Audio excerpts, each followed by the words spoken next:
Bom dia, boa tarde, boa noite. Seja bem-vindo a mais um treinamento de segurança. E hoje nós vamos falar sobre saúde emocional.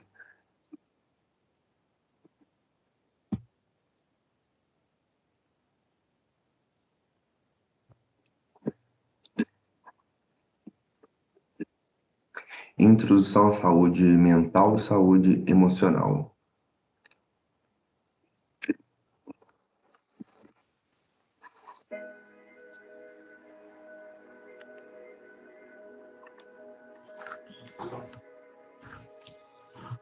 Olá, eu sou Vivian Fernandes, psicóloga, e conduzirei esse treinamento junto a você, funcionário vago. Nele, nós conheceremos os conceitos de saúde mental e emocional, abordaremos os principais adoecimentos emocionais enfrentados pela população adulta e produtiva laboralmente, falaremos sobre a atuação do líder frente à prevenção e promoção de saúde mental no ambiente de trabalho. Aprenderemos as técnicas de oferta da primeira atenção psicológica e ampliaremos a discussão sobre estratégias de autocuidado emocional e gerenciamento do estresse. É importante que saibamos que muitas vezes nós perceberemos alguém próximo ou nós mesmos que apresenta um ou mais dos sinais e sintomas que abordarei ao longo da nossa conversa. E que a nossa intenção não é realizar diagnósticos ou autodiagnósticos, e sim aumentar a nossa capacidade de atenção e ação precoce frente aos primeiros sinais de estresse e de adoecimento emocional. Estaremos aqui nos referindo principalmente à manifestação do adoecimento emocional na população adulta. Nas outras fases do desenvolvimento, como na infância ou na adolescência, os sinais e sintomas podem ter diferentes manifestações e não serão abordados nesse treinamento. Para finalizar as observações iniciais, eu gostaria de ressaltar que as informações que trataremos nesse treinamento têm função educativa e não substituem, em hipótese alguma, a avaliação médica e multidisciplinar necessárias ao acompanhamento e à reabilitação do sofrimento emocional. Saúde emocional é o termo que a empresa escolheu usar para se referir à saúde mental. Algumas vezes nós vamos falar deles como sinônimos. Quando precisarmos dar ênfase ao aspecto técnico de saúde, usaremos o termo saúde mental pontualmente. Em geral, priorizaremos o termo saúde emocional para fazer referência ao que está para além do processo de saúde e adoecimento, o bem-estar emocional e a qualidade de vida. A definição de saúde da Organização Mundial de Saúde, a OMS, ela é reconhecida como a melhor definição disponível. Diz assim: saúde é um estado de bem-estar físico, mental e social completo, e não apenas a ausência de doença ou de enfermidade. Saúde, portanto, está relacionada à sensação de bem-estar e de qualidade de vida.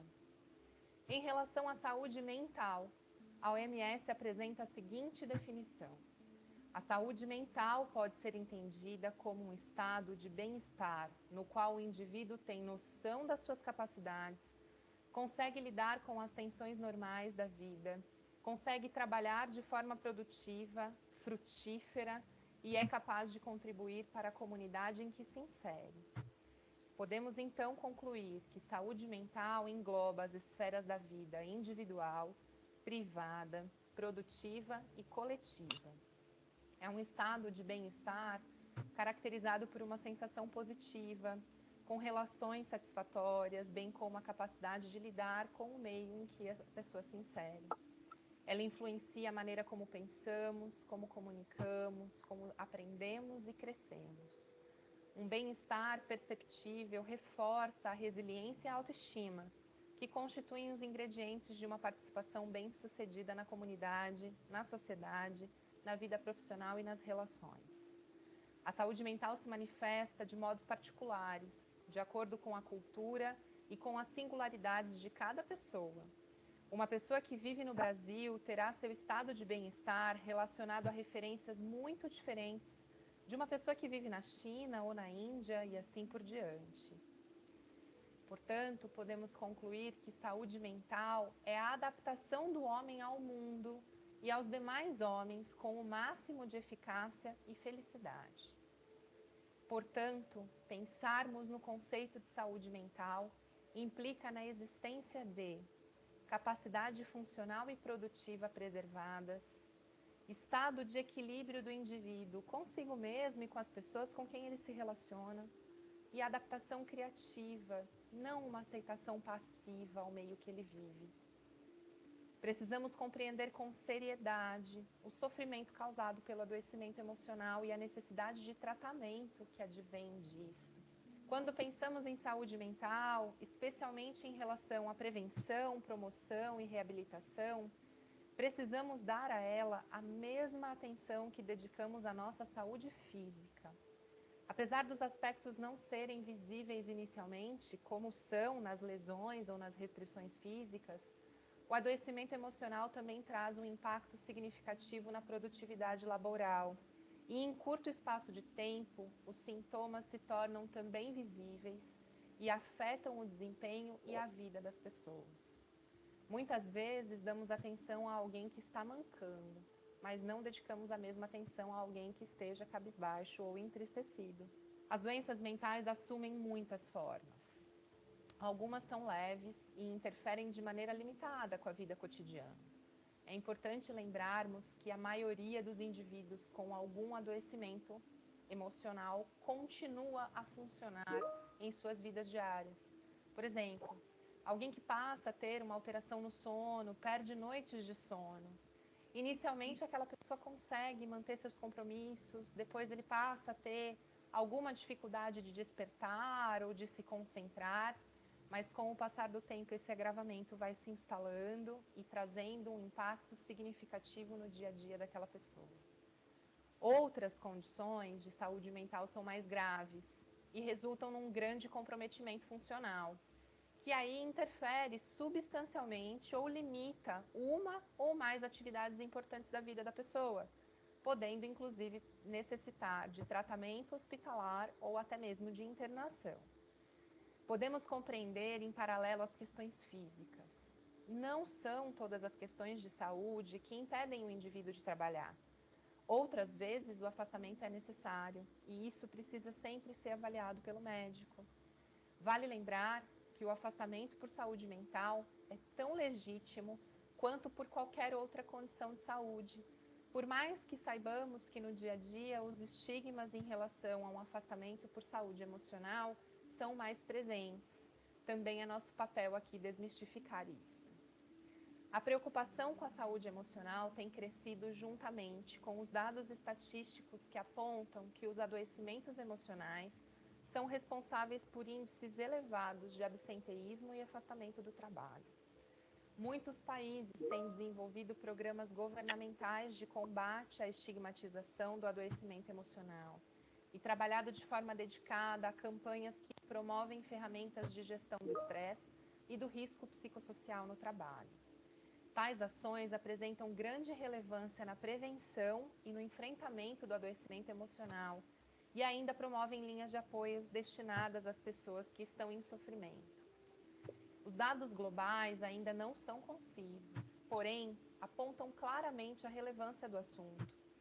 50% dos millennials, ou seja, aqueles que nasceram entre os anos de 1980 e os anos 2000, e 75% da geração Z, nascidos entre 1990 e 2010, deixaram os empregos por razões de saúde mental. Os estudos apontam que até 60% dos trabalhadores passam por problemas de saúde emocional relacionados ao trabalho todos os anos. Até 32% dos trabalhadores da indústria vivem com algum problema de saúde emocional. E, especialmente nesse setor, a relação com o abuso de álcool e outras substâncias psicoativas é muito presente e muito importante. Apesar disso, o estigma e a falta de conhecimento contribuem para que 2 em cada 3 trabalhadores que estejam enfrentando problemas de saúde emocional não busquem ajuda. Poucos se sentem confortáveis falando sobre a saúde emocional no trabalho e apenas 23% revelariam sua condição para o empregador. É por isso que nós estamos hoje aqui, para falar sobre essas questões e trazer à tona a necessidade de buscar ajuda e de ofertar ajuda no ambiente de trabalho. O adoecimento emocional ele é uma condição médica, assim como a doença cardíaca ou o diabetes. E assim como as condições físicas, as condições de saúde mental são tratáveis com a associação entre medicação e mudança comportamental.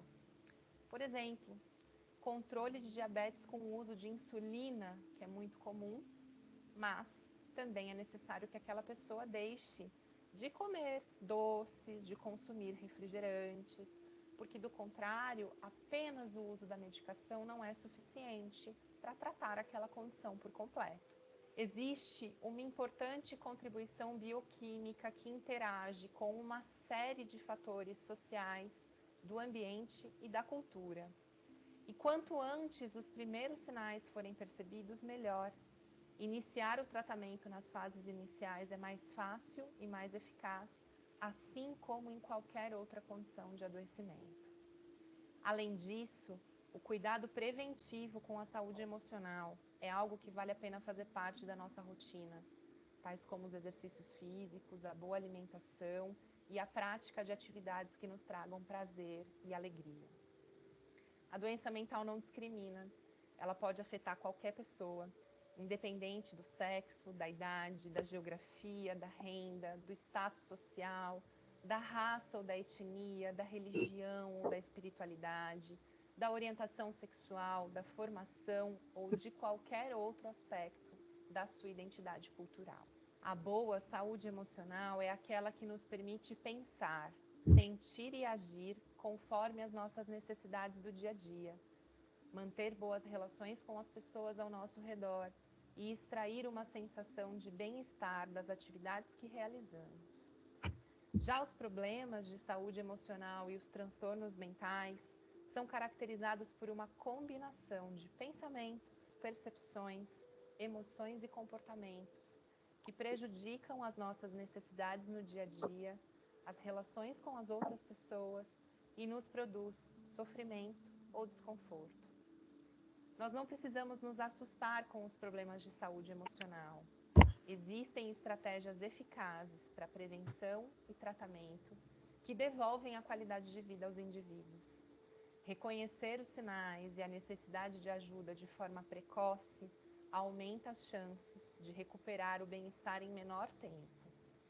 Os serviços de saúde especializados e o suporte psicossocial são fundamentais nessa reabilitação.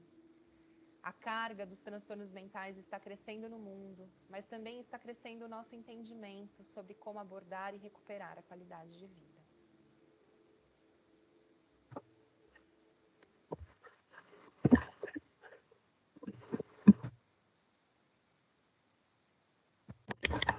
Recomendações sobre como fazer bom uso desse conhecimento.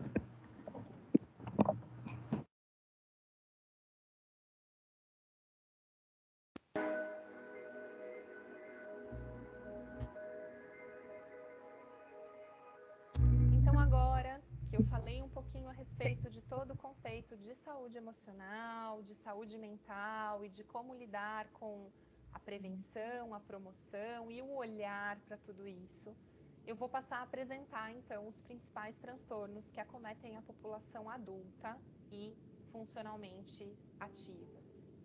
Mas vale lembrar que não é nosso papel fazer autodiagnóstico, fazer diagnóstico, se automedicar ou deixar de tomar a medicação por conta própria.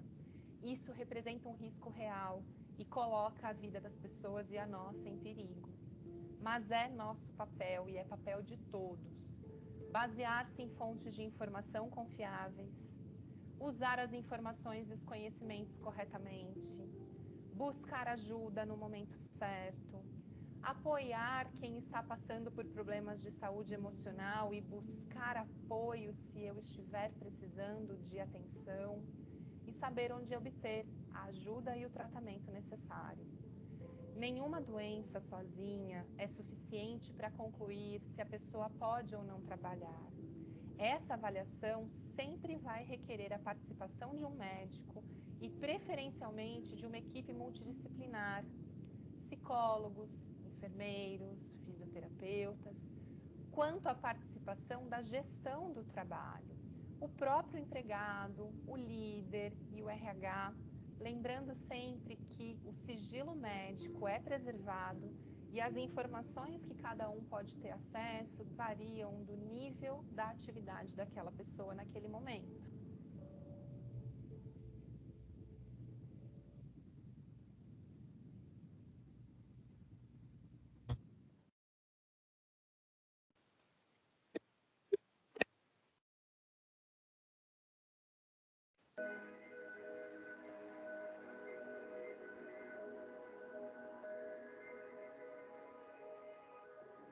E é importante compreendermos que todos nós experimentamos alguns desses sentimentos em momentos mais demandosos das nossas vidas. O que diferencia um momento que nos demanda maior atenção e esforço e um momento de adoecimento são dois grandes pilares: a frequência e a intensidade. A frequência diz respeito a quantos dias ruins eu vivo ao longo de uma semana, o quanto isso fica presente na minha vida. E a intensidade nos fala de quão intenso esses dias ruins são. É algo que eu não consigo lidar, é algo que me traz um sofrimento muito grande, muito maior do que a minha capacidade de enfrentamento. Ao longo da nossa vida, esses sinais e sintomas se apresentam de formas diferentes. E também é importante avaliar a influência cultural e social para determinados comportamentos. Em épocas difíceis coletivamente ou ainda em momentos de transição e grandes adaptações, nós vivemos esses sentimentos de forma mais presente. O que é importante observarmos atentamente é a percepção da melhora da nossa capacidade de enfrentamento a essas situações ou o agravamento da frequência e da intensidade do que nós estamos vivenciando. É importante lembrarmos que é normal não estar normal se aquele momento não é normal. Então, falar da frequência e da intensidade é falar de fato daquilo que foge do esperado, daquilo que vai além da minha capacidade de enfrentamento e daquilo que não melhora, não importa o que eu faça, não importa como eu me esforce, aquilo segue atrapalhando a minha vida.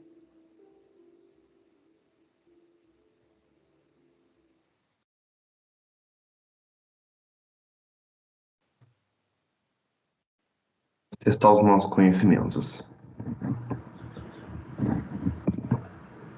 Ficar atento à frequência e intensidade que esses sintomas aparecem é um pilar para naturalizar ou um pilar para mapear.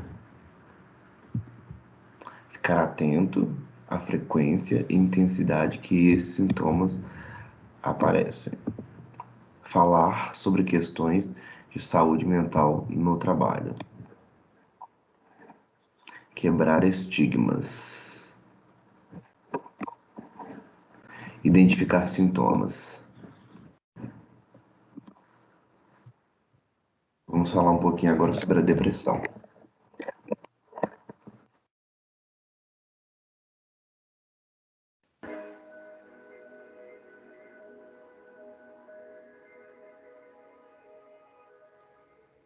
Inicialmente, vamos falar sobre a depressão. A depressão é um transtorno mental muito comum e uma das principais causas de incapacidade em todo o mundo. Globalmente, nós estimamos que 300 milhões de pessoas são afetadas pela depressão. Mais mulheres são diagnosticadas com a depressão do que os homens. A depressão ela é caracterizada por tristeza, pela perda de interesse ou de prazer, sentimentos de culpa ou baixa autoestima, alteração de sono e de apetite, cansaço e falta de concentração. Quem sofre com essa condição pode ter também queixas físicas presentes, sem nenhuma causa aparente. A depressão pode ser de longa duração ou ainda recorrente, prejudicando substancialmente a capacidade das pessoas de serem funcionais no trabalho, na escola, na vida e prejudicando a capacidade de lidar com a vida diária. Os principais sintomas da depressão falam de sentimentos persistentes de inutilidade, rejeição, angústia, vazio ou culpa, pessimismo e desesperança, desânimo presente, choros significativos, dificuldade de concentração ou de tomar decisões por conta da insegurança, de medos, baixa autoestima, fadiga, cansaço e baixa energia, insônia ou hipersonia, que é o aumento do sono, perda de apetite, perda de peso ou aumento do apetite e aumento de peso, inibição geral das funções, lentidão na fala, lentidão nos movimentos e nos pensamentos, pensamentos de morte ou de suicídio, irritabilidade,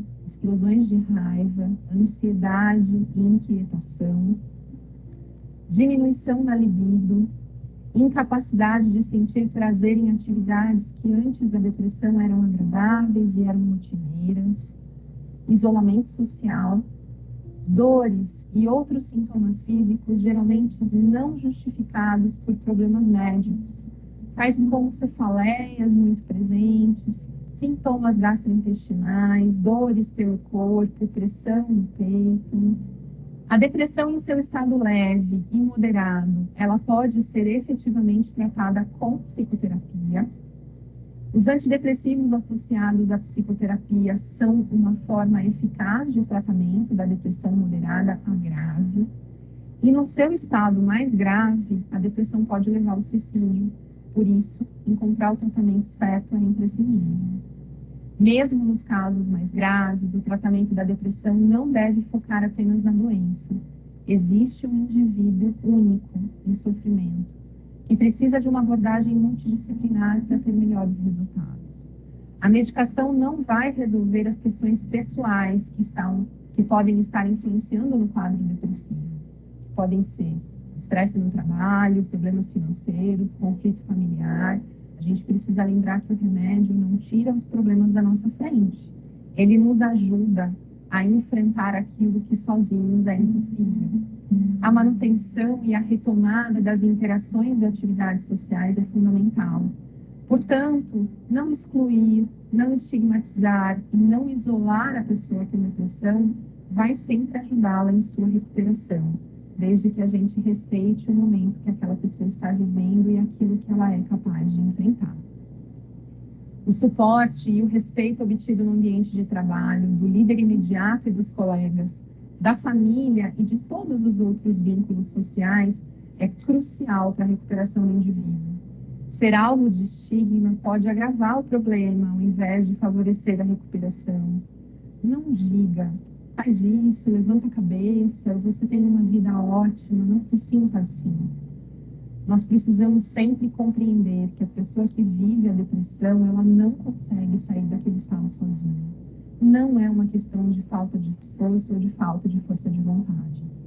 Você provavelmente não pediria a uma pessoa com uma fratura na perna para ela levantar e sair andando, certo?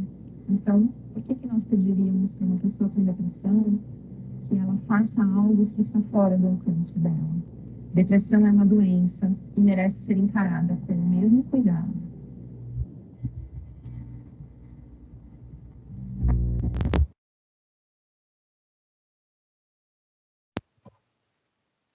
Transtornos de ansiedades.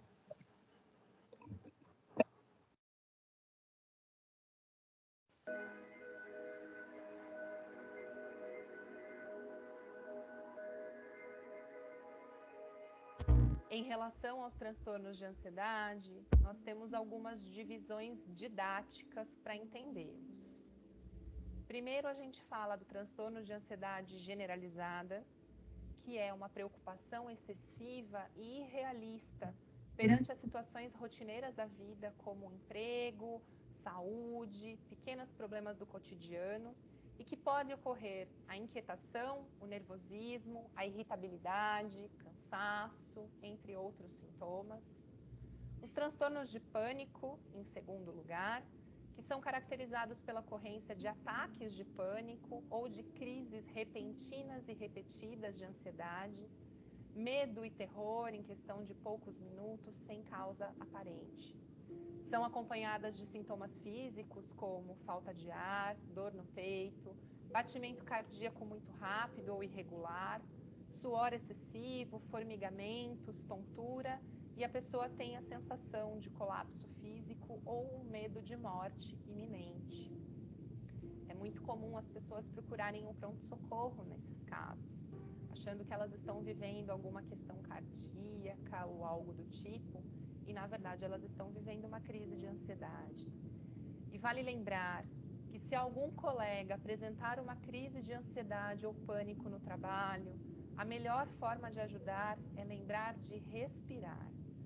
Quando estamos ansiosos, colocamos o ar para dentro e não colocamos para fora.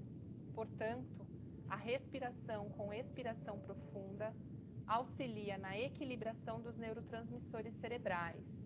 E a concentração na contagem do tempo, de inspirar e expirar, nos possibilita sair do looping mental e trazer a atenção para o aqui e para o agora, equilibrando a nossa percepção do momento.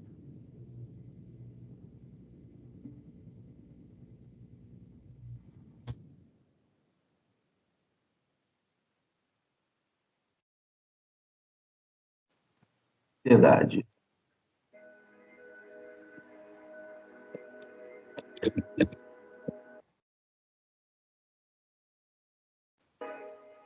Falaremos então agora da ansiedade.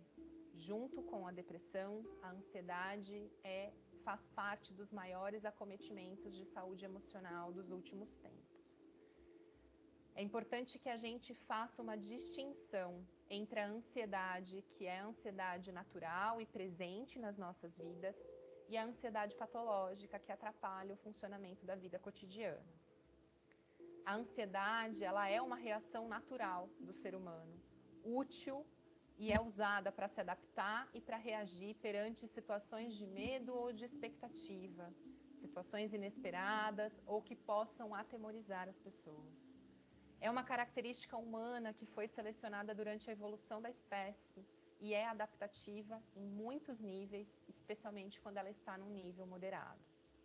A origem da palavra ansiedade tem a ver com essa sensação de angústia, de estar pouco à vontade, de aperto e sufocamento, que são bastante característicos desse quadro.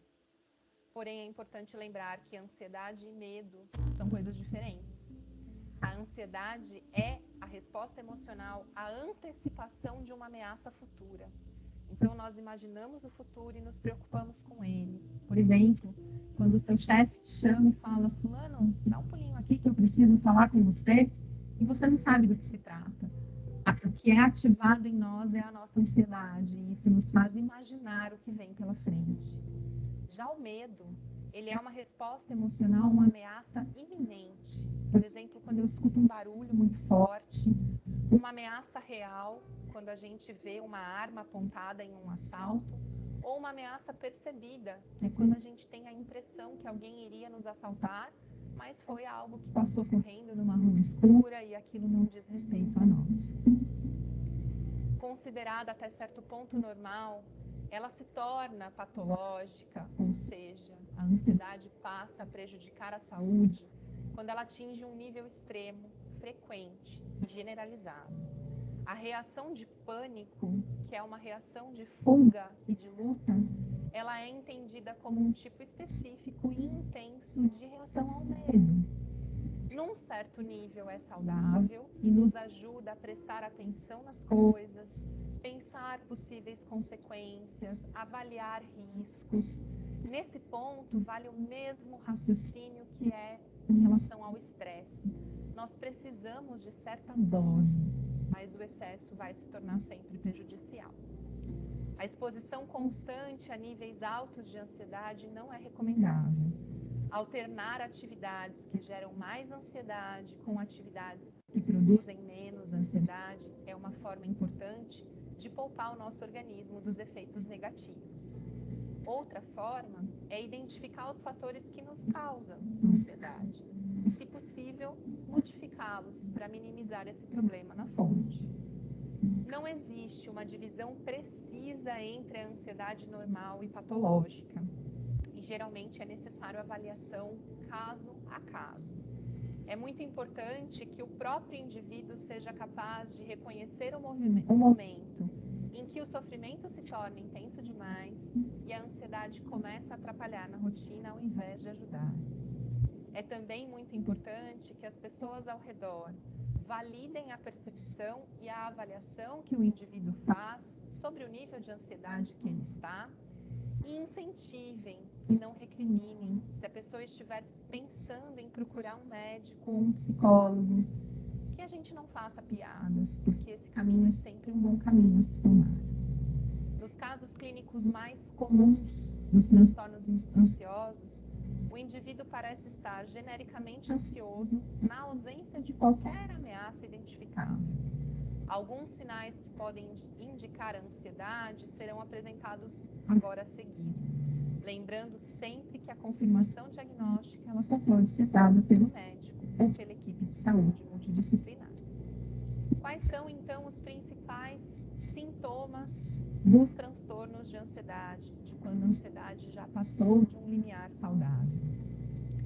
Nós gostamos sempre de dividir entre sintomas psicológicos e sintomas físicos, porque assim como nós trazemos a importância do olhar para os transtornos emocionais como algo que merece a mesma credibilidade que os sintomas físicos, também é importante que nós possamos olhar para os sintomas físicos como indicativos importantes na observação das questões da ansiedade.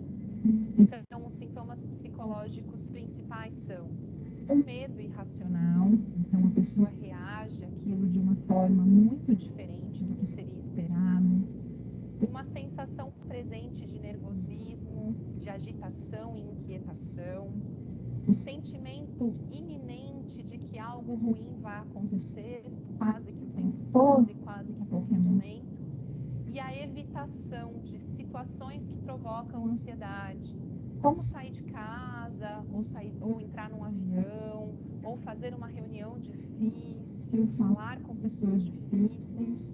É natural que a pessoa que está vivendo um transtorno de ansiedade passe a evitar essas situações.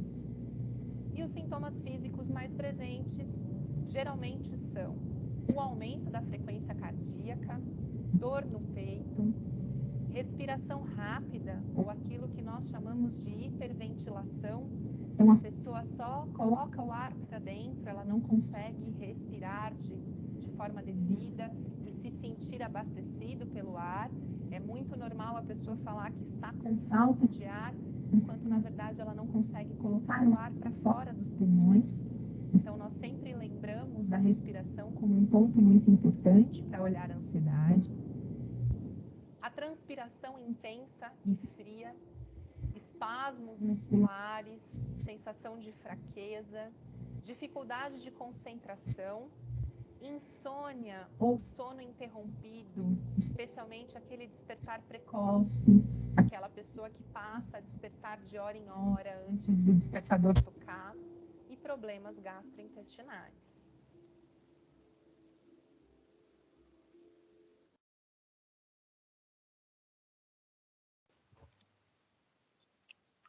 Vou falar agora sobre fobias.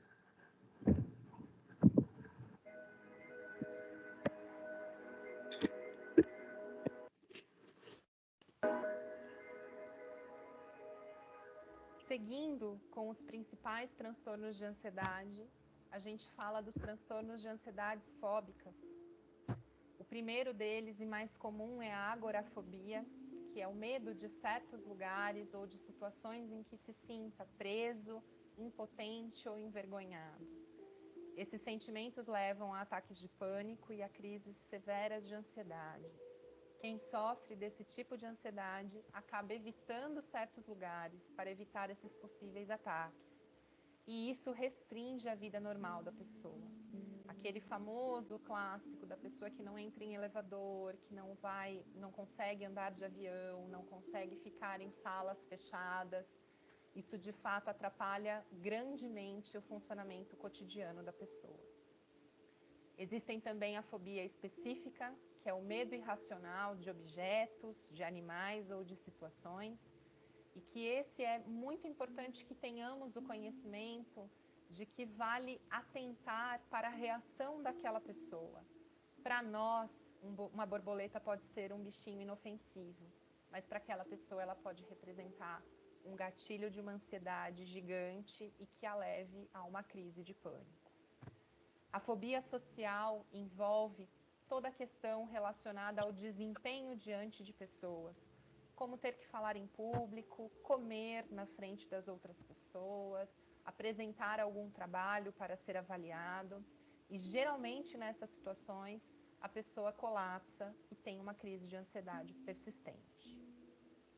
A atitude de antecipação, a resolução do que causa fobia em nós ou em um colega, ou ainda uma abordagem respeitosa quando ela acontece, oferecendo sensação de segurança e acolhimento, são sempre boas estratégias para lidar com alguém que apresenta uma fobia.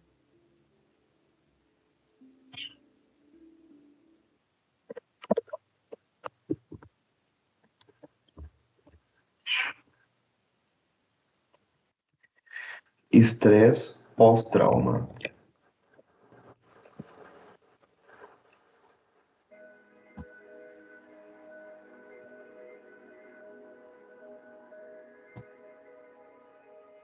O transtorno de estresse pós-trauma também é entendido dentro dos transtornos de ansiedade e ele tem sido muito persistente e presente nos nossos tempos cotidianos.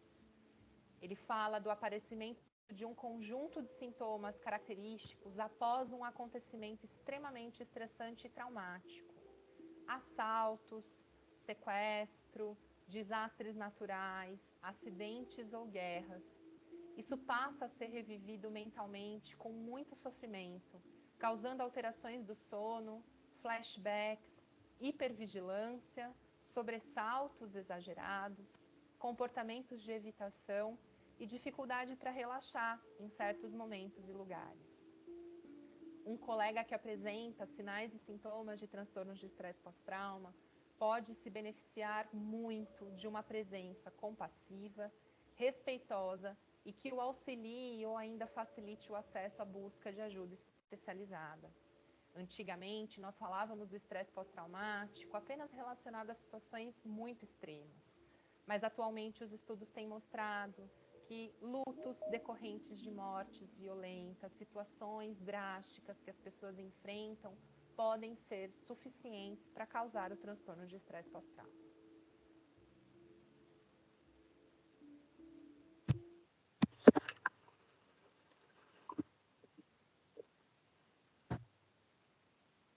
Como lidar com as ansiedades?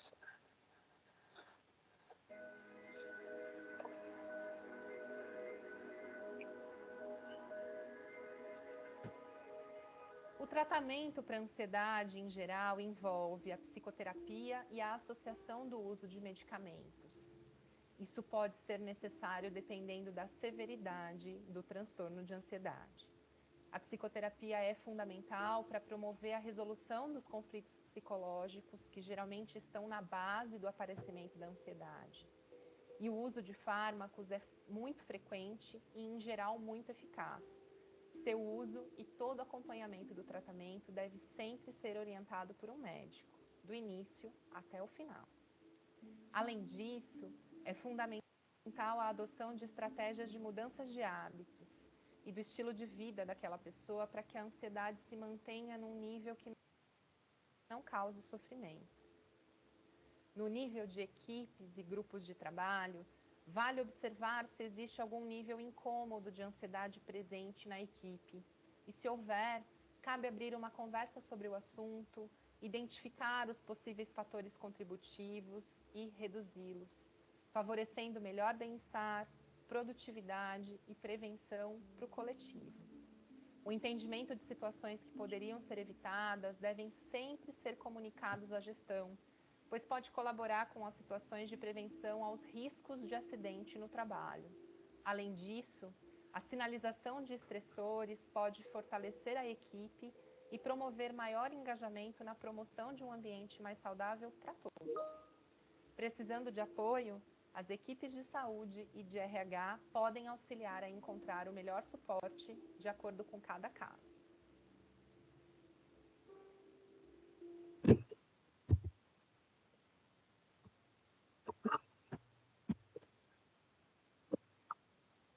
Transtorno bipolar.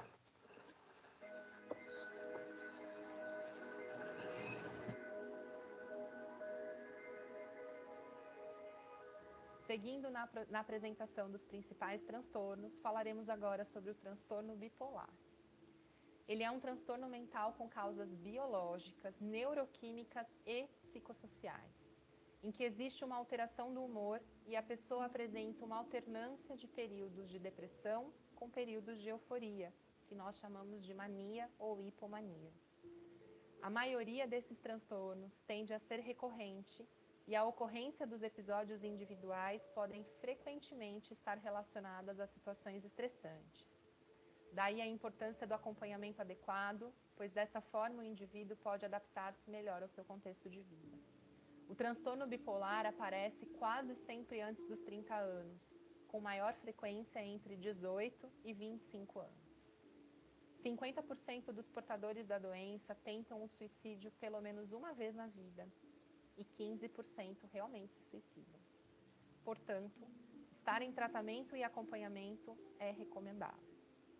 Atualmente, as pessoas levam em média 10 anos para serem diagnosticadas com transtorno bipolar. O desconhecimento, o preconceito e a estigmatização sobre esse transtorno são os principais motivos que levam à demora. É muito comum ouvir das pessoas que alguém tem transtorno bipolar só por uma mudança de comportamento ou de opinião, sem ao menos conhecer a doença. Isso é um erro e acaba banalizando a doença, fazendo parecer algo comum. Faz com que as pessoas com transtorno se sintam discriminadas e pouco valorizadas. Em qualquer condição de saúde, é muito importante que sejamos capazes de ver a pessoa para além da sua condição. Não devemos ver apenas o que está acontecendo naquele momento. Essa pessoa é capaz de fazer? O que ela é capaz de fazer? Como é a personalidade dela? Do que ela gosta? Como ela contribui com o nosso trabalho? O que apenas ela sabe fazer como ninguém? Boa parte da dificuldade que as pessoas com transtornos mentais enfrentam vem da dificuldade de se inserir ou de se reinserir em seu contexto.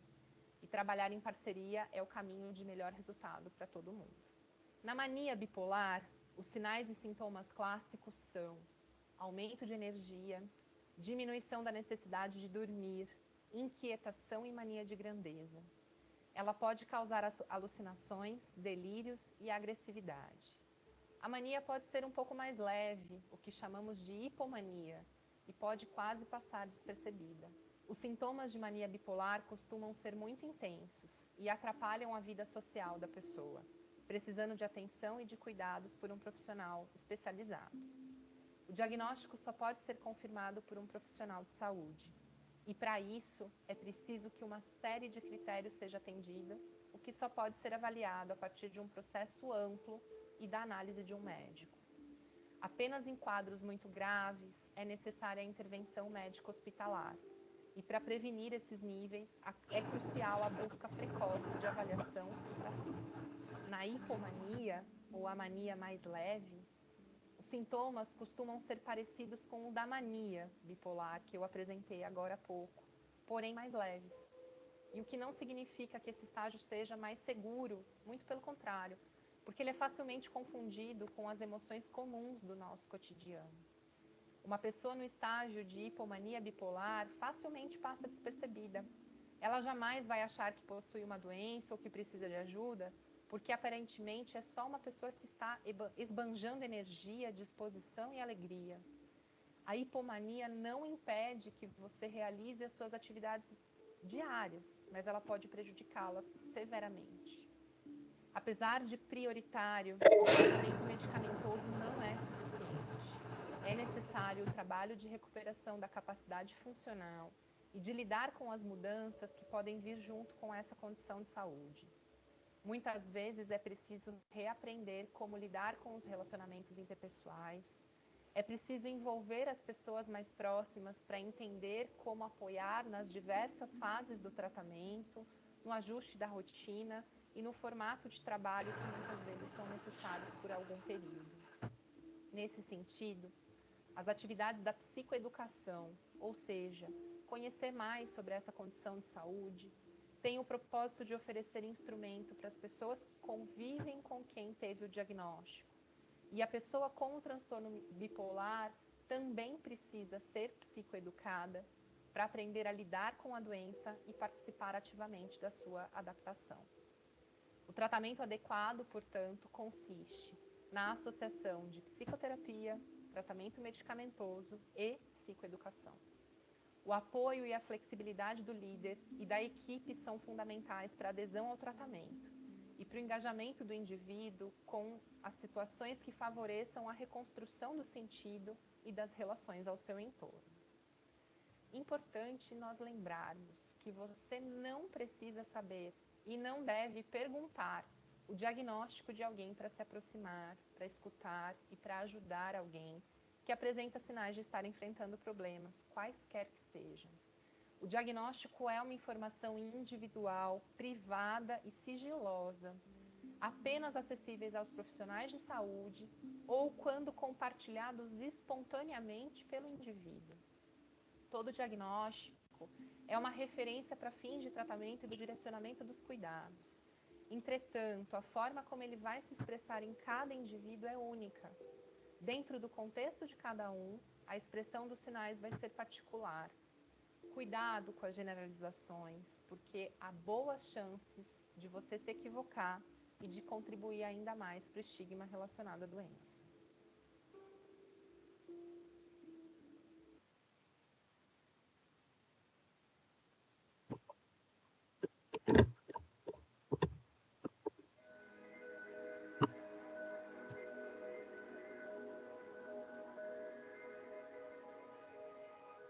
Seguindo, então, a respeito dos principais transtornos, falaremos agora a respeito do estresse. O estresse é entendido pela Organização Mundial de Saúde como uma epidemia global, por acometer 90% da população mundial. Ele é uma resposta fisiológica e comportamental normal diante de algo que nos ameaça. Prazos, grandes projetos, aumento do dólar, mudanças de cenários. Ele é inicialmente positivo, pois nos coloca numa posição de reação, e, portanto, nos ajuda a replanejar os gastos e a pensar como cumprir os prazos, mas ele pode se tornar prejudicial e crônico. O estresse é um desequilíbrio substancial entre a capacidade da demanda, que é física ou psicológica, e a capacidade da nossa resposta. E a fonte de tensão pode ser externa, como a exigência de algo ou de alguém, e interna, como uma autodemanda ou uma autocobrança.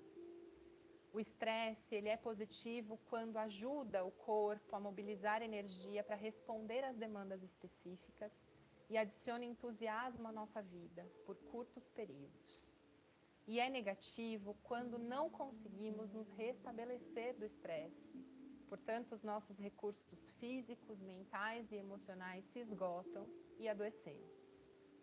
Temos como principais estressores as catástrofes, as mudanças de vida significativas e os estressores diários.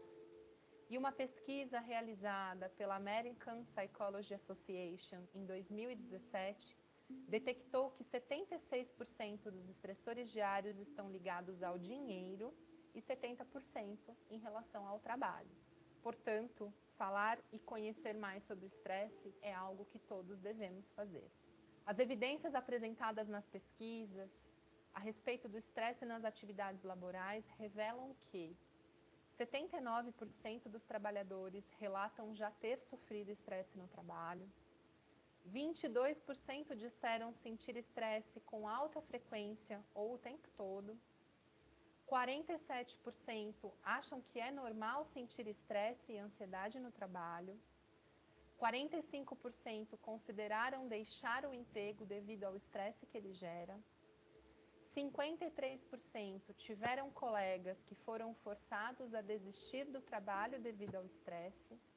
E 49% não acham que seu líder imediato saberia o que fazer se eles conversassem com ele sobre um problema de saúde mental. Esses são dados da Organização Mundial de Saúde do ano de 2019. Um aspecto que costuma amenizar o desequilíbrio entre a demanda e a resposta que gera o estresse é a existência do suporte. A demanda pode vir de uma atividade que eu não tenho experiência. A minha resposta vai ser insuficiente e, portanto, me gerar estresse. Mas se eu tenho o apoio de um colega mais experiente, ou a oportunidade de me capacitar, ou o apoio da minha gestão no que eu preciso, o estresse resultante será menor. E eu ainda posso acumular aprendizado para passar por uma situação semelhante no futuro sem estresse. Portanto, quais são os principais alertas do organismo na evolução do estresse? Aumento da nossa ansiedade, irritação, dificuldade de se concentrar, lapsos de memória, perda da confiança, queda da motivação e consequente depressão são aspectos mentais de sinais da evolução do estresse no nosso organismo. Na perspectiva física, costuma aparecer tensão, dores musculares, aumento da pressão arterial, fadiga constante, problemas no sono, na pele, no estômago, aumento da sudorese, dor de cabeça, problemas de visão, disfunções sexuais, doenças e infecções. E no nosso comportamento, especialmente ficam presentes alteração do apetite, para mais ou para menos, aumento do fumo, aumento do consumo de álcool, maior propensão a acidentes, erros constantes, menor produtividade, gestão de tempo precária, negligenciamento da aparência, ausência de ação e aumento da agressividade. Em relação ao estresse, portanto, quais são as atitudes protetivas e de risco em relação ao enfrentamento do estresse? Enquanto atitudes protetivas, ou seja, aquilo que nos ajuda em relação à manutenção da gestão do estresse em níveis adequados. Temos a atividade física, a alimentação adequada, o sono eficiente, suficiente e reparador, lazer, leituras, hobbies, praticar relaxamentos, respiração profunda, meditação, visualizações, oração e yoga, ter com quem contar, conversar com alguém, buscar uma saída, que é o que nós chamamos de suporte social, e procurar a orientação de um especialista. As atitudes de risco e que pioram a nossa capacidade de enfrentamento do estresse falam de frequentes excessos no consumo de café, de cigarro, de bebida alcoólica e de drogas, na desorganização constante, na automedicação, em crenças negativas, culpar e criticar duramente os outros, ficar aborrecido, preocupado ou deprimido, assim como evitar o conflito e o perfeccionismo presente. Vale lembrar que a atitude positiva é uma das grandes saídas em relação ao enfrentamento do estresse. E a atitude positiva diz respeito à nossa percepção de capacidade, de disposição para enfrentar aquilo que nos ameaça, aquilo que nos traz preocupações e que nos traz a necessidade de enfrentar. Quais são, então, as principais estratégias de gerenciamento do estresse? Alternar atividades desafiadoras com atividades que demandem menor empenho. O shadowing, que é acompanhar alguém para aprender. O mentoring, que é ser acompanhado, instruído ou treinado por alguém. A distribuição de tarefas, a importância de delegar, de não centralizar tudo e de conseguir perceber que não precisamos fazer tudo o tempo todo, o planejamento da rotina, o respeito e a atenção aos limites. Nós não somos uma máquina.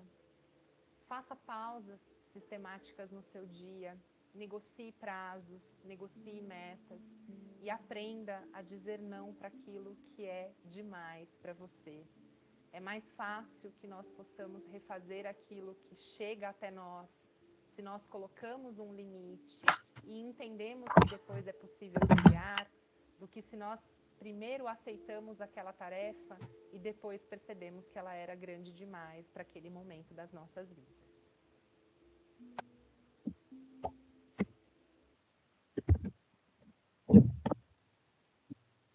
Burnout.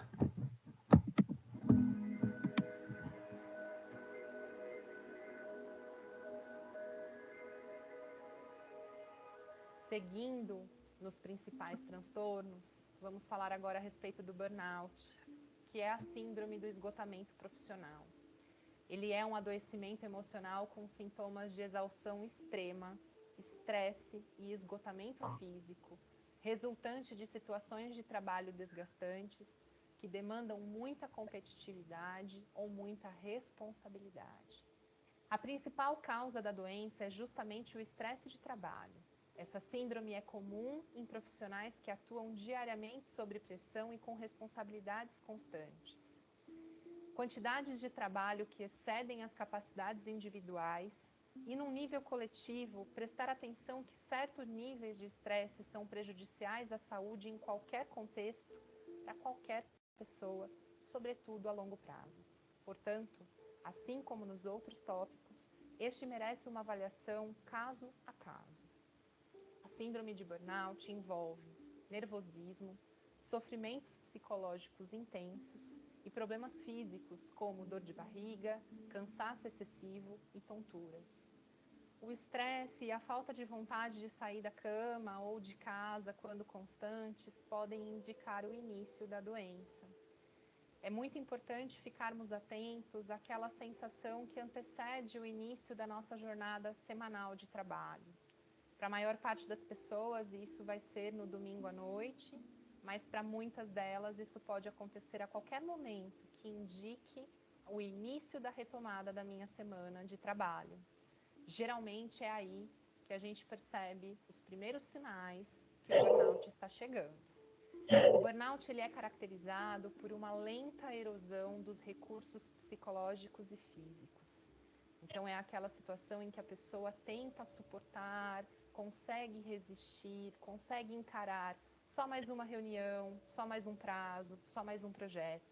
E quando ela percebe, ela já não tem mais nenhum recurso ao seu dispor. A importância dos colegas e conhecidos na observação das nossas mudanças de comportamento e na contribuição para que o ambiente de trabalho seja saudável é muito importante, porque essa pressão psicológica ao nosso redor muitas vezes faz com que nós não percebamos que estamos caminhando para um burnout.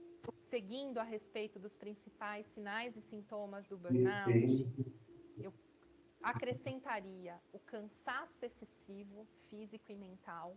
Ele não é um cansaço que nós conseguimos nos reparar depois de uma noite de sono, depois de um tempo de descanso. A gente segue com a sensação de que estamos o tempo todo precisando descansar.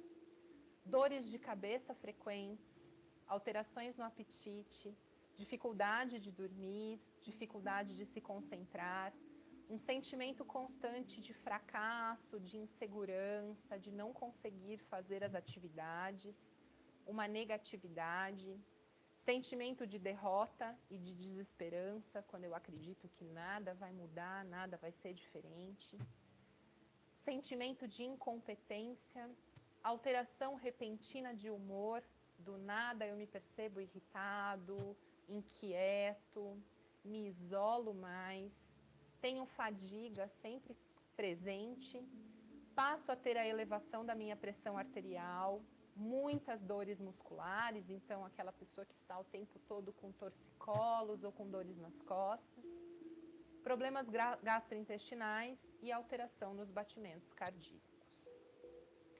A melhor forma de prevenir a síndrome do burnout são estratégias que diminuam o estresse e a pressão e que aumentem os momentos de prazer, lazer e descanso. Para a reabilitação, a organização do trabalho pode e deve ser repensada para reduzir os fatores de risco psicossociais no trabalho. Então, como principais formas de prevenção, defina pequenos objetivos na vida profissional e pessoal, participe de atividades de lazer com amigos e familiares, faça atividades que fujam da rotina diária, como passear, comer em um restaurante ou ir ao cinema, fazer aquilo que é gostoso para você. Evite o contato com pessoas negativas, especialmente aquelas que reclamam do trabalho ou das outras pessoas. As relações tóxicas, elas trazem um incremento importante no nosso estresse e, portanto, devem ser evitadas. Converse com alguém de confiança sobre o que está sentindo. Faça atividades físicas regulares, qualquer uma. Pode ser uma academia, caminhada, corrida, bicicleta, natação, aquilo que couber na sua vida e que fizer sentido para você. E evite o consumo de bebidas alcoólicas, cigarro e outras drogas, porque eles podem atrapalhar ainda mais na sua autopercepção sobre o seu estado emocional. A melhor forma de tratar o burnout é através da psicoterapia e da psicoeducação, e no nível coletivo, da redução dos estressores laborais. Adotar hábitos saudáveis na vida, com a busca do equilíbrio entre o tempo e energia que dedicamos ao trabalho e o tempo e energia que dedicamos às esferas pessoais e de lazer e prazer, permitem a evolução e a manutenção do equilíbrio emocional e a consequente melhora na capacidade do enfrentamento e do posicionamento frente às demandas e pressões internas ou externas. Desenvolver e retomar hábitos, prazeres, alegrias, atividades em contato com a natureza e o mundo externo promovem um aumento da sensação de bem-estar e combatem o esgotamento causado pelo excesso de trabalho. Você pode me perguntar qual é a principal diferença entre o burnout e a depressão. E a principal diferença entre eles é que a queixa base do burnout se localiza no trabalho. É aquele momento em que eu estou prestes a começar a minha jornada de trabalho semanal e eu busco de qualquer maneira evitar esse momento. Eu começo a perceber que eu fico mais irritado, que o meu humor muda e que a minha forma de lidar com o mundo passa a ficar mais difícil, justamente porque eu terei uma nova semana de trabalho pela frente. Essa é a principal sinalização em relação à instalação do burnout.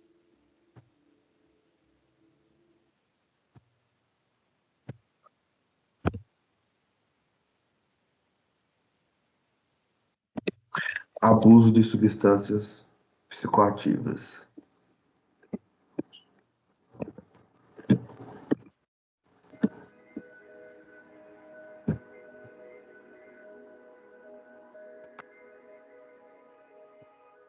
Seguindo em relação aos principais transtornos, vamos falar agora do uso de substâncias psicoativas.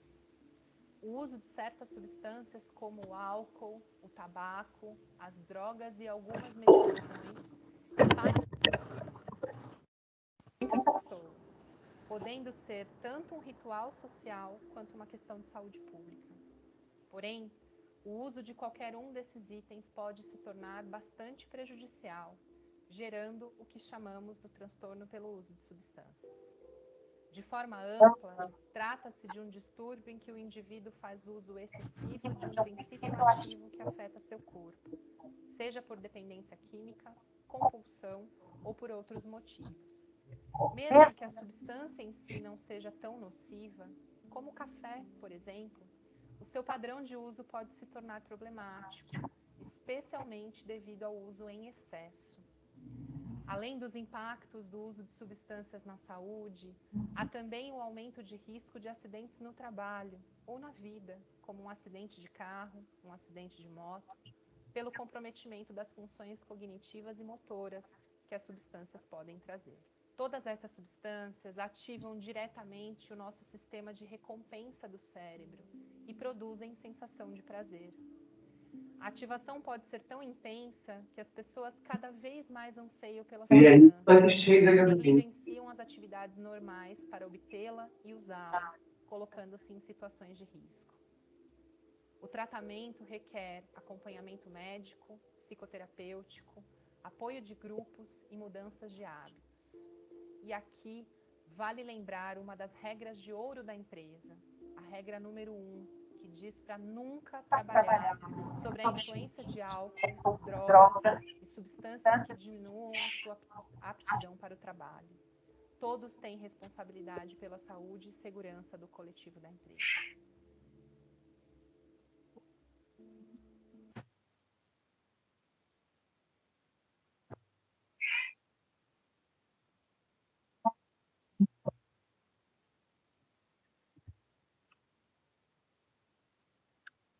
O autoconhecimento.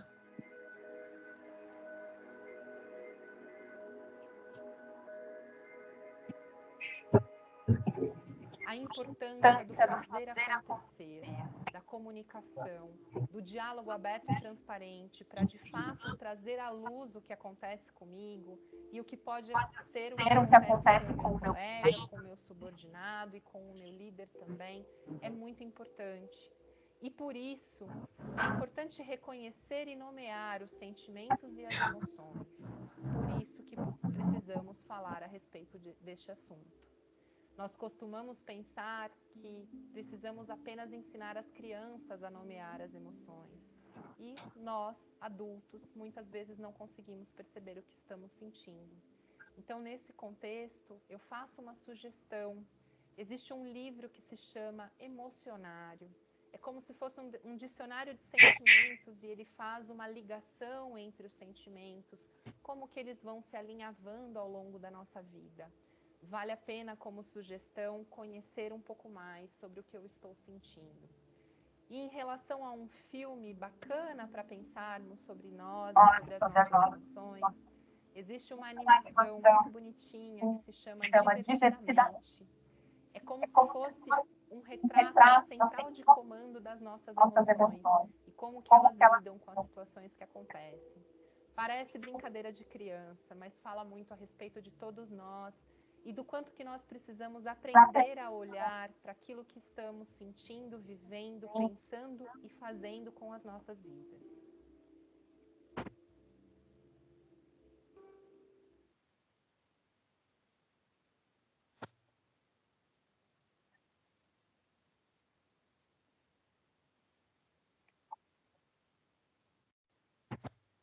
Busca de apoio.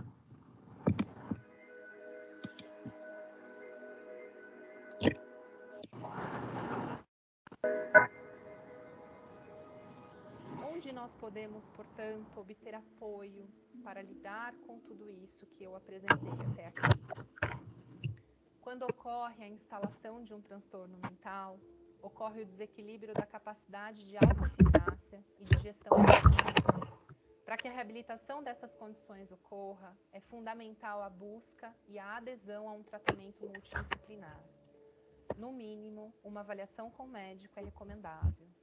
Os profissionais necessários podem variar conforme o caso, e para isso é importante conhecer qual é a diferença entre eles e como eles atuam. O médico psiquiatra é o responsável pelo acompanhamento da evolução, controle e remissão dos sintomas clínicos, físicos e mentais, e pela prescrição e acompanhamento do tratamento medicamentoso. Os psicólogos e os psicoterapeutas são responsáveis pelo tratamento psicoterápico e o acompanhamento emocional. Eles não realizam a prescrição de medicação e sim o acompanhamento emocional através da psicoterapia. Outros profissionais também podem compor a equipe multidisciplinar, como terapeutas ocupacionais, pedagogos, assistentes sociais, dentistas, médicos de família e etc. Na empresa, os principais canais para obter apoio são a equipe de saúde, que é a equipe de saúde ocupacional, que pode tanto oferecer as primeiras orientações e cuidados, como também identificar a necessidade e o encaminhamento para outros tipos de suporte. Os líderes, em que é esperado que eles saibam informar sobre os canais de apoio, programas e políticas da empresa e o programa de assistência ao empregado, no qual vocês têm acesso a encaminhamento para acompanhamento psicoterapêutico e de outros profissionais, conforme o caso.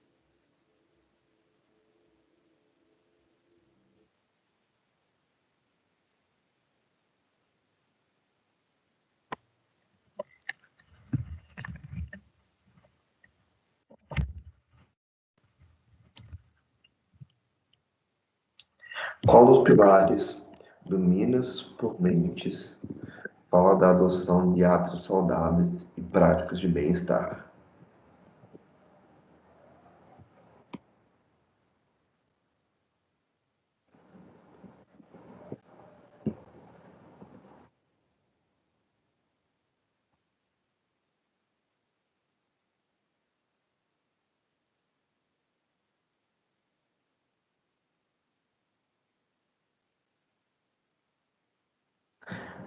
A atuação do líder.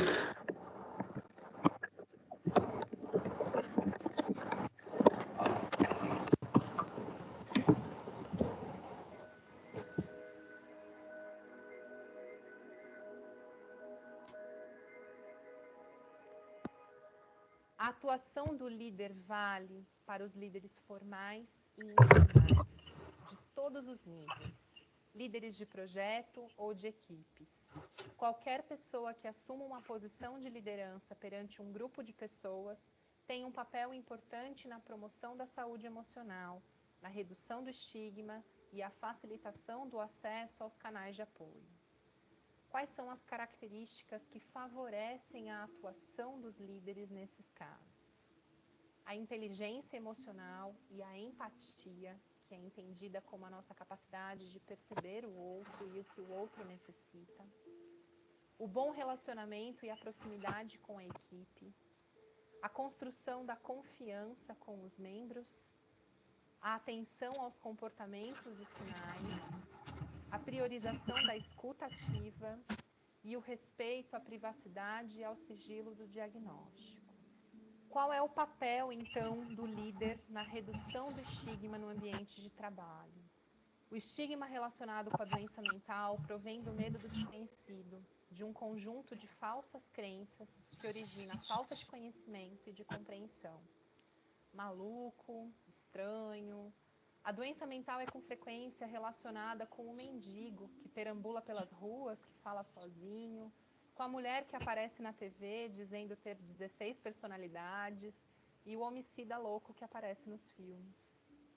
As pessoas olham e dizem, isso não vai me acontecer de modo algum, eu não sou maluco, eu venho de uma família sólida, ou ainda, isso é problema dos outros, isso não chegará até mim.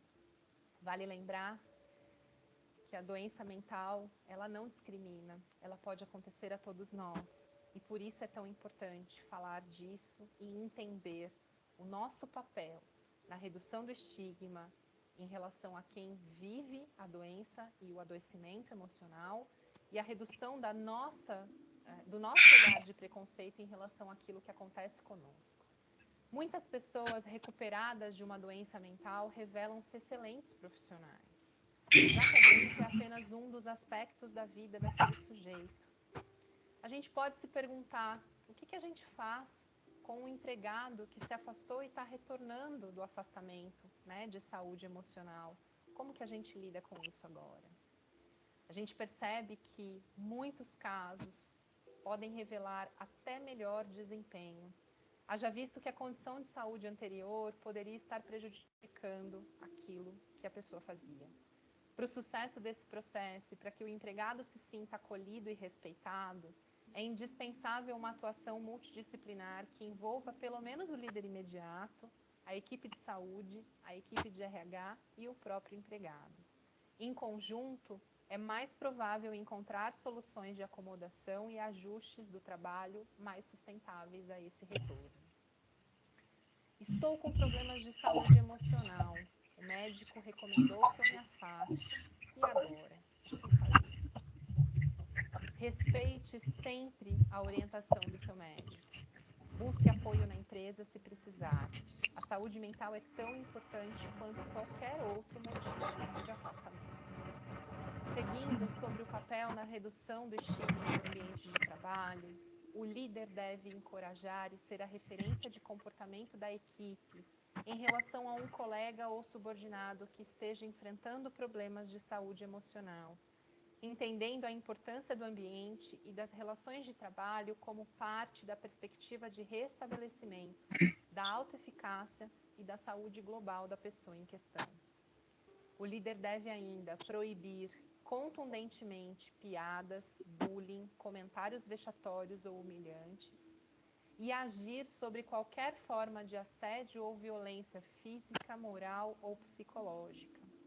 E deixar claro para a equipe os canais de ouvidoria e notificação de situações como essa, de modo que as pessoas possam denunciar as situações abusivas.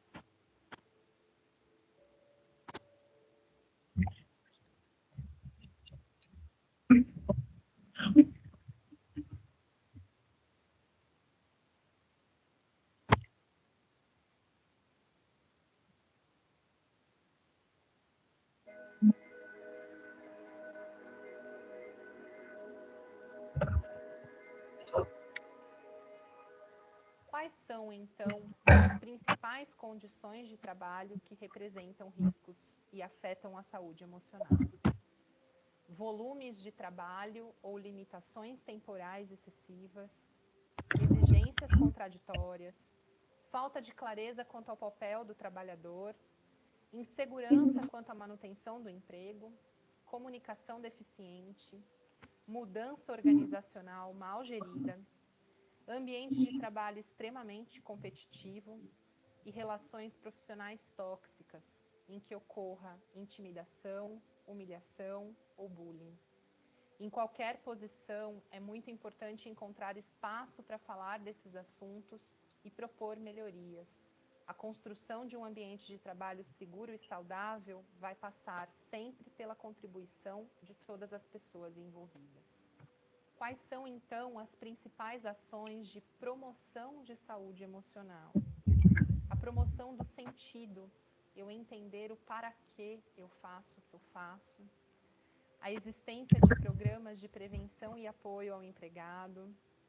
Ambiente interativo e livre de julgamentos.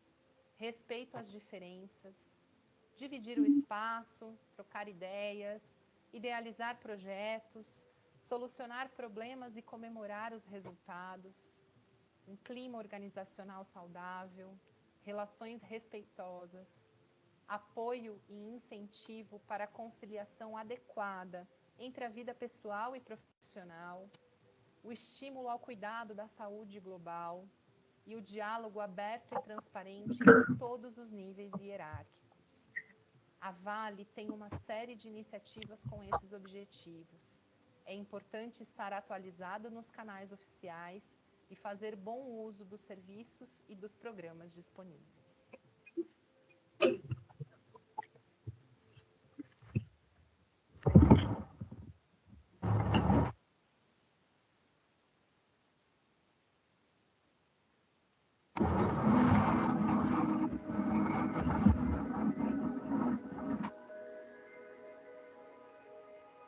Falaremos agora, então, sobre a primeira atenção psicológica. A primeira atenção psicológica é algo que qualquer pessoa com algum treinamento e entendimento da resposta pode ofertar em uma situação de emergência. Ela trata de uma resposta humana e de apoio a alguém em situação de sofrimento. Esse programa nasceu na ideia de atendimentos a situações de desastres, perdas, tragédias e emergências e tem sido largamente aplicada pelas empresas no apoio cotidiano a situações difíceis, sejam comunicações ou eventos que acontecem na empresa e precisam de uma atenção imediata. Apresentarei para vocês o método RAPID, feito pela Johns Hopkins University, que consiste em rapport e escuta reflexiva. Eu detalharei isso daqui por diante. Rapport e escuta reflexiva fala da maneira como eu me aproximarei de uma situação e abordarei na comunicação.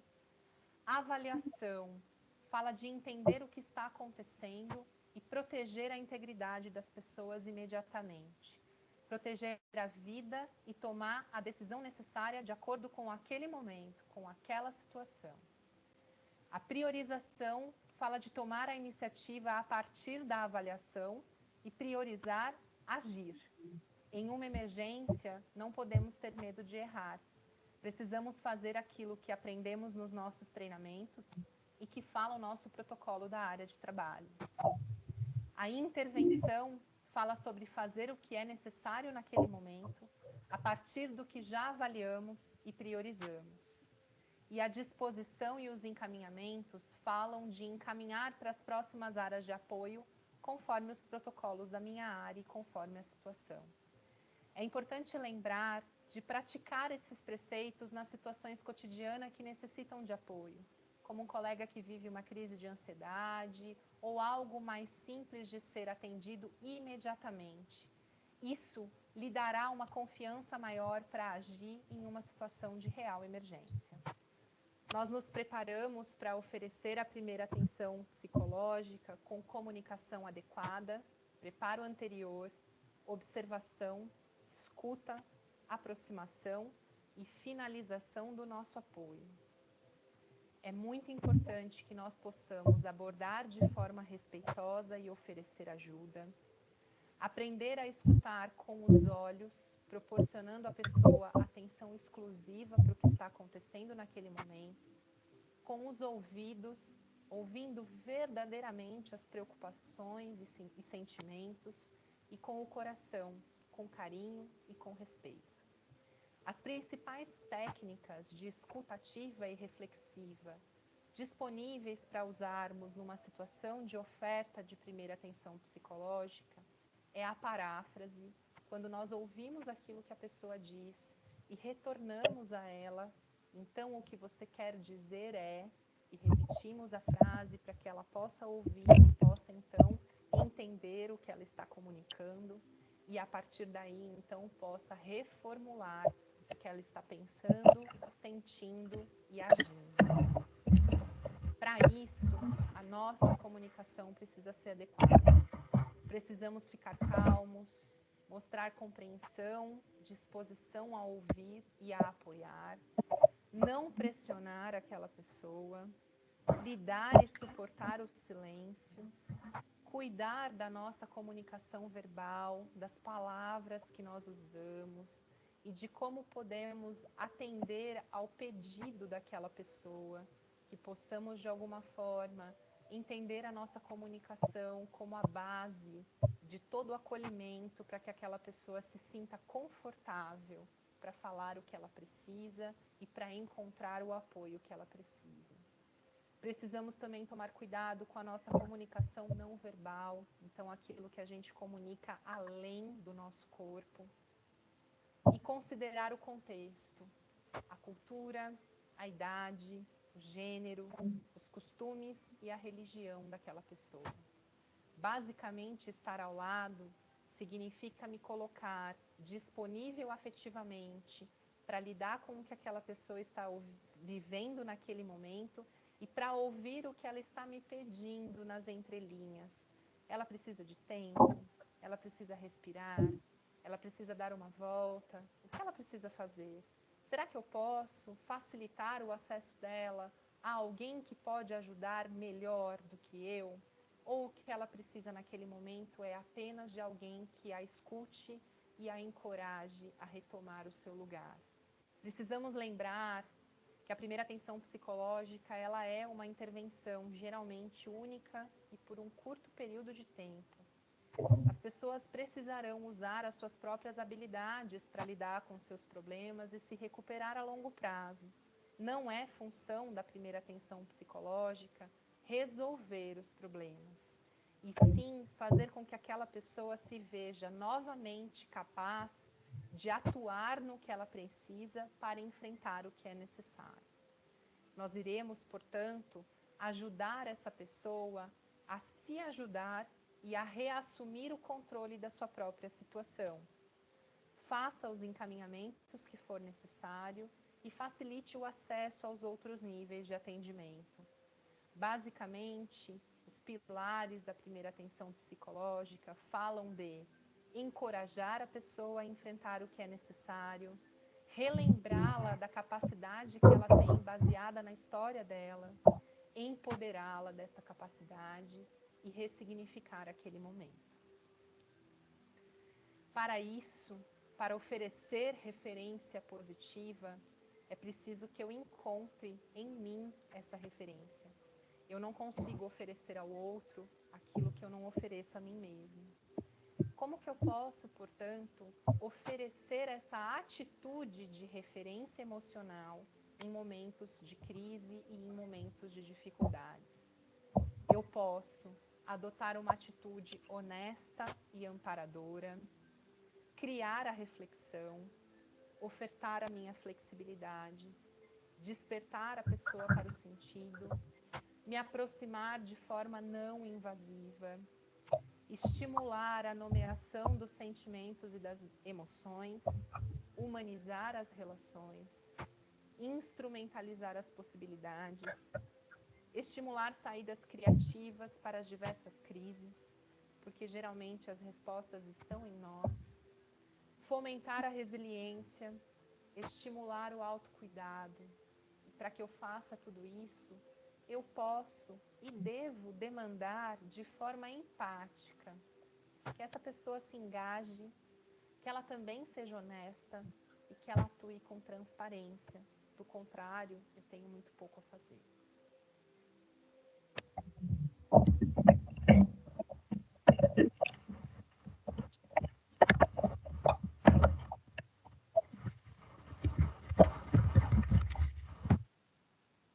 Autocuidado, gerenciamento do estresse.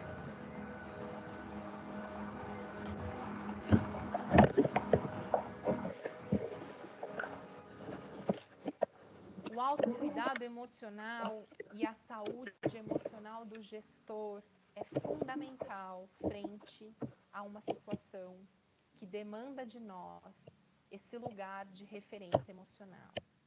Porque para ser referência emocional, eu preciso encontrar a minha autorreferência. Eu preciso lembrar da minha capacidade baseada em minha história. Cuidar da minha gestão do tempo, então me alimentar, descansar, relaxar. O líder não funciona pelo que ele fala, ele funciona pelo que ele faz. O exemplo é a melhor forma de educar sempre, desde quando a gente pensa na educação de crianças, até quando a gente fala de ser referência para outras pessoas. Precisamos cuidar do nosso esgotamento. Estar à frente de uma equipe é uma maratona e não uma corrida de 100 metros. O trabalho não acaba, a demanda não acaba.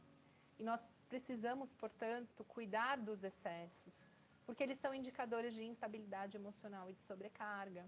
Então, fique atento. Se você tem vivido de alguma forma excesso de trabalho, excesso de sono, excesso de guloseimas, excesso de álcool e de qualquer outra situação que te leve a perceber que há uma compensação, que você tem feito algo para compensar aquilo que não está bem. Apoie os seus colegas, a sua equipe, mas permita-se também ser apoiado. Divida as suas aflições, as suas angústias e as preocupações com colegas e amigos. Se lembre que o fator importantíssimo de proteção que nós temos ao nosso dispor sempre é o suporte social. E mantenha sua atenção no momento, mas não perca de vista a importância da prevenção dos problemas futuros. O burnout e o transtorno de estresse pós-trauma geralmente chega quando o trabalho diminui um pouco, quando o mar volta a ficar calmo. Portanto, não adianta resolver o problema agora apenas. A gente precisa prevenir o que virá depois. Pensando nisso, vamos falar um pouquinho sobre autocuidado e gerenciamento do estresse. Eu trarei algumas estratégias importantes para que possamos gerenciar os nossos níveis de estresse e eles são atitudes que podemos adotar diariamente. Anote suas preocupações. Não fique usando o cérebro como um HD o tempo todo sendo necessitado. Coloque no papel, coloque no seu bloco de notas, tire da cabeça aquilo que te preocupa para que você não tenha que ficar acessando e ruminando isso o tempo todo.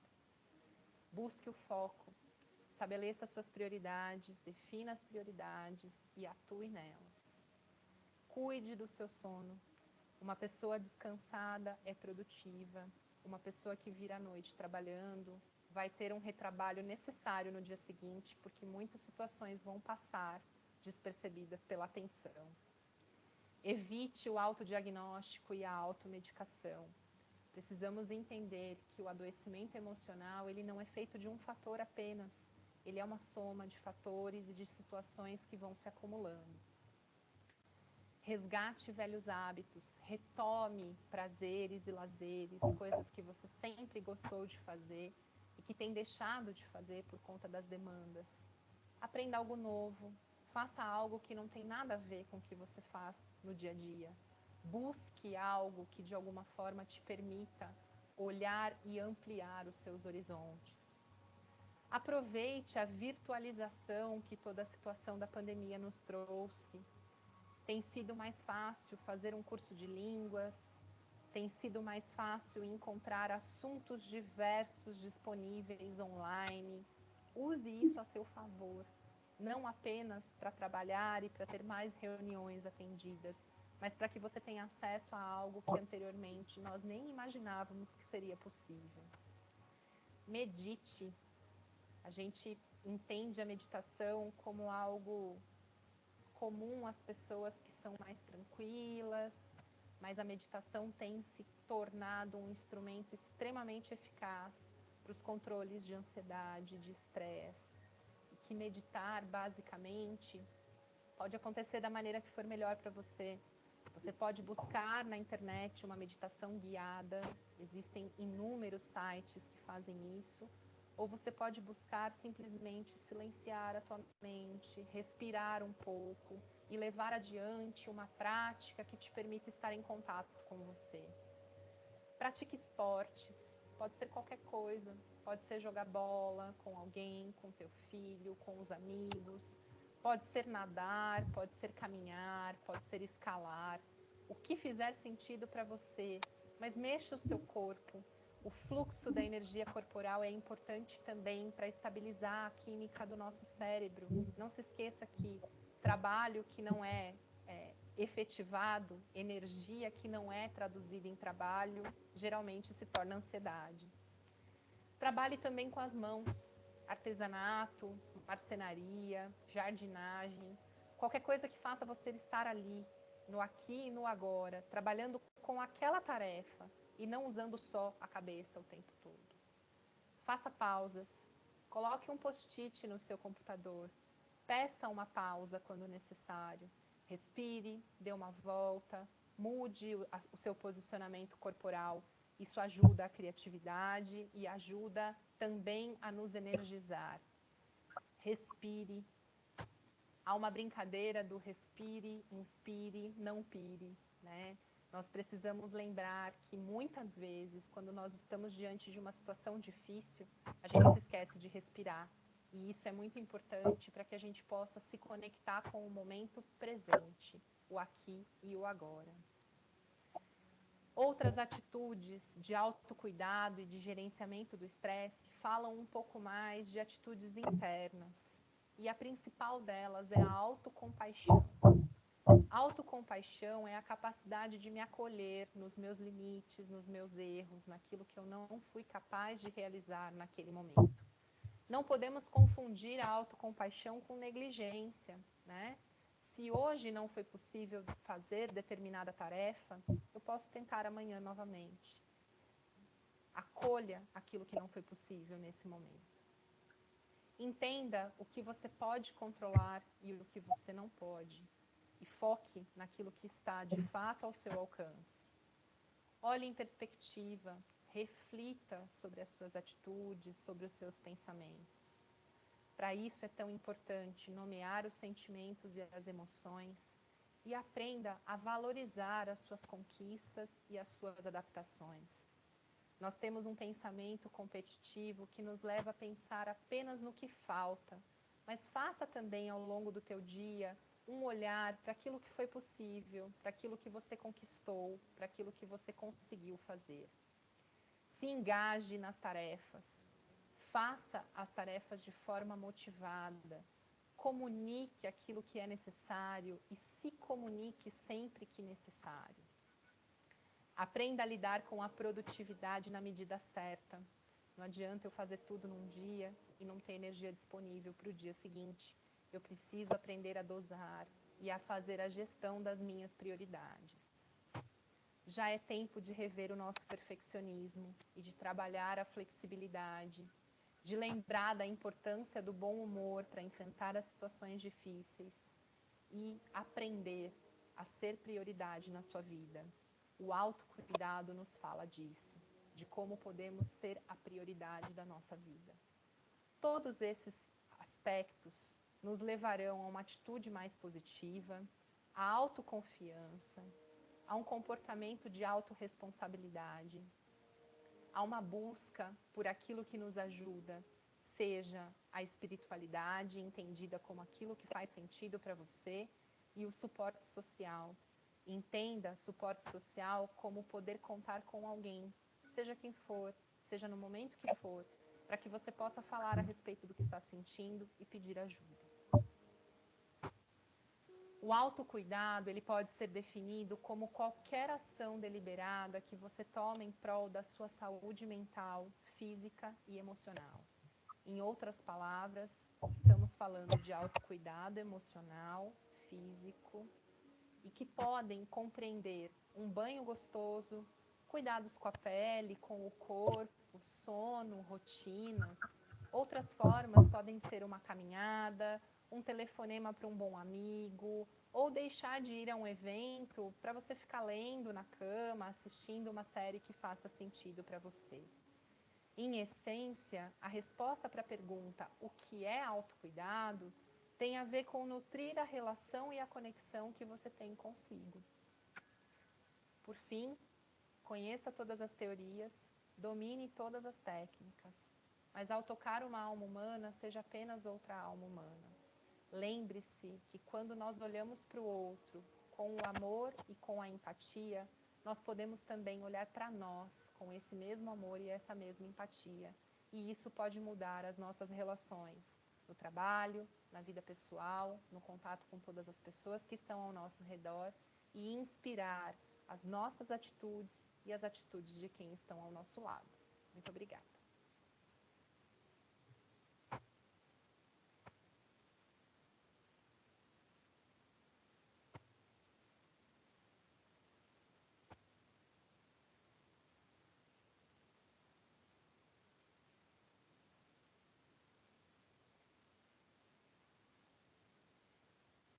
Chegamos ao término desse treinamento. Gostaria de agradecer a atenção de todos. Espero que vocês tenham absorvido o máximo possível e utilizem todos os conhecimentos aqui adquiridos, tá? Para que vocês possam se manter saudáveis e tenham um excelente trabalho. Nos vemos até o próximo treinamento.